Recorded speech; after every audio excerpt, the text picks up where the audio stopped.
Sang Sabda telah menjadi manusia dan tinggal di antara kita.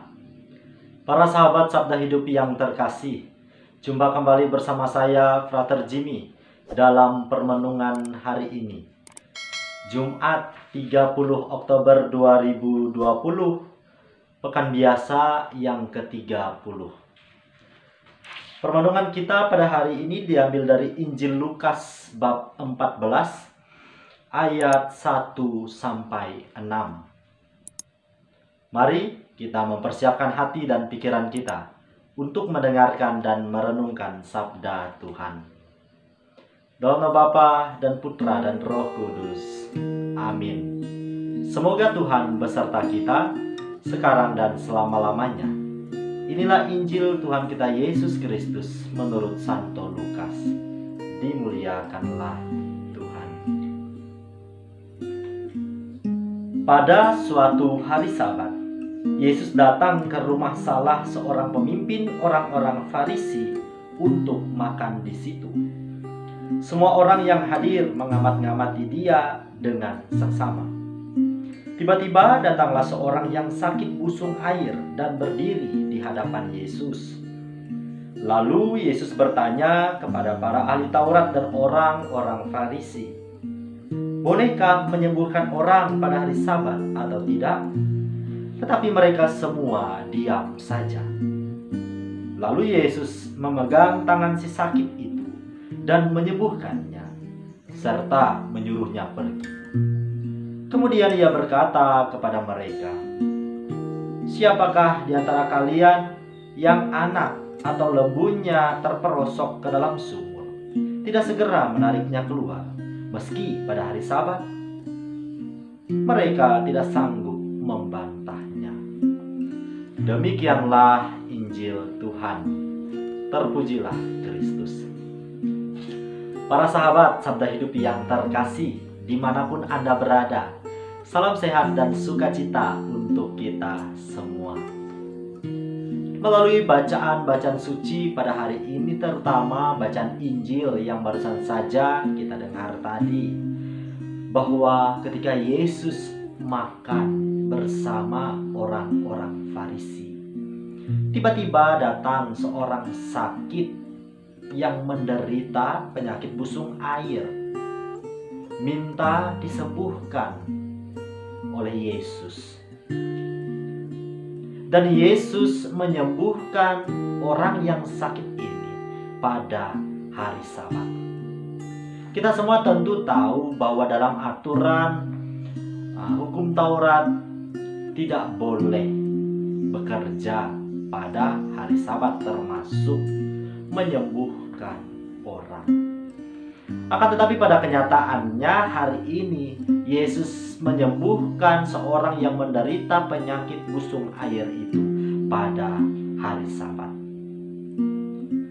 Kira-kira apa yang mau disampaikan oleh Yesus kepada kita semua melalui cerita pada hari ini? Satu sisi, Yesus terkesan melanggar apa yang menjadi aturan dalam hukum Taurat. Tetapi pada kesempatan ini saya ingin mengajak kita untuk melihat secara lebih mendalam refleksi iman yang mampu kita timba. Bahwasannya Yesus memberikan keteladanan iman yang sungguh mendalam. Kasih yang kita miliki tidak boleh dibatasi oleh ruang dan waktu. Ungkapan inilah yang hendak saya ajak kita bersama untuk merefleksikannya. Bahwasannya sebagai pengikut-pengikut Kristus yang sejati, kita diajak untuk mampu menghadirkan kasih ini kapanpun, dimanapun, kepada siapapun. Saya teringat akan cerita tentang Lazarus dan seorang yang kaya. Lazarus sangat miskin, bahkan badannya penuh dengan borok. Pada suatu hari Lazarus ini berbaring di depan pintu rumah seorang kaya. Karena saking laparnya, Lazarus tidak berdaya. Dia berharap. Bahkan remah-remah makanan yang sejatinya jatuh dan dimakan anjing, ia pun berharap mampu mendapatkannya. Namun apa yang terjadi? Si kaya ini tidak berkenan memberikan pertolongan, perhatian, kasih kepada Lazarus hingga Lazarus meninggal di depan pintu rumah si kaya ini. Dari cerita ini, saya ingin mengajak kita untuk melihat lebih mendalam bahwasannya si kaya ini mampu memberikan pertolongan, makanan kepada Lazarus yang menderita sakit dan kelaparan. Akan tetapi dia tidak melakukannya.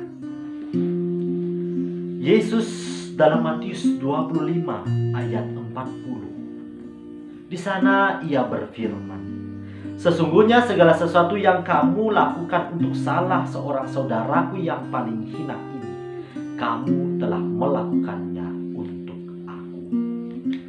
Maka ketika kita berbuat baik, motivasi yang harus muncul dalam diri kita pertama-tama bukan agar kita mendapat penilaian yang baik dari orang lain, agar kita dipandang orang yang sungguh baik kehidupannya, suka menolong orang, melainkan hanya satu, yaitu kemuliaan Tuhan Allah.